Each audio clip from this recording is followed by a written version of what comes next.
தம்பிட்ட ஒரு 1000 ரூபாய் இருக்கு, அதை வச்சுட்டு ஃபோன் கிடைக்குமா? 1000 ரூபாய்க்குலாம் எப்படி ப்ரோ ஃபோன் கிடைக்கும்? எந்த காலத்துல ப்ரோ இருக்கீங்க? ப்ரோ என்கிட்ட 1000 ரூபாய் மட்டும் இல்லை ப்ரோ, டச் ஃபோனு கொஞ்சம் பட்டன் ஃபோன் இருக்கு. இதை வச்சுட்டு எப்படியோ என் தம்பிக்கு பார்த்து கொடுங்க ப்ரோ. இந்த ஃபோன்லாம் வந்து இப்போ யாருமே வாங்க மாட்டாங்க, பழைய மாடலு, அதுவும் யூஸே ஆகாதது. இந்த ஃபோனை வச்சுக்கிட்டு கண்டிப்பாக பண்ண முடியாது. இருந்தாலும் உங்களுக்கு அந்த 1000 ரூபாய்க்கு கொடுங்க, ஒரு 4000 ரூபாய்க்கு சேல் பண்ணுற மொபைலை பண்ணி கொடுக்குறேன், ஓகேவா? தெரியும் ப்ரோ, இந்த ஃபோனை வச்சுட்டு எந்த ஃபோனும் தரமாட்டாங்கன்னு. ஆனால் நம்ம கடையில் நீங்கள் வந்து நீங்கள் ஃபோன் தரேன்ட்டீங்க, அந்த ஃபோனை மட்டும் ப்ரோ ரியல்மி C21 இது 4000லேருந்து 4500 வரைக்குமே சேல் பண்ணுறோம். நீங்கள் நம்ம கடையை நம்பி வந்துட்டீங்க. பழைய ஃபோனு ஒரு 1000 ரூபா தான் இருக்குது, இருந்தாலும் பண்ணிக்கலாம். உங்கள் தம்பிக்காக கேட்டு வந்தீங்க, ப்ளஸ் டெம்பர் வச்சு ஃப்ரீயாக பண்ணி கொடுத்துருங்க, ஓகேவா? ஹாப்பியா?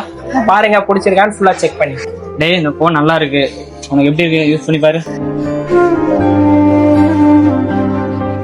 எனக்கு பிடிச்சிருக்கு. என் நினைச்சு கூட பாக்கலனே 1000 ரூபாய்க்கு இந்த போன் தருவீங்கன்னு. இந்த கடையை நம்பி வந்து கொடுத்துட்டீங்க. எல்லாம் உனக்காக தான். நல்லா படியும், சரியா? கண்டிப்பா நல்லா படிப்பேனே, எனக்கு ரொம்ப சந்தோஷம்.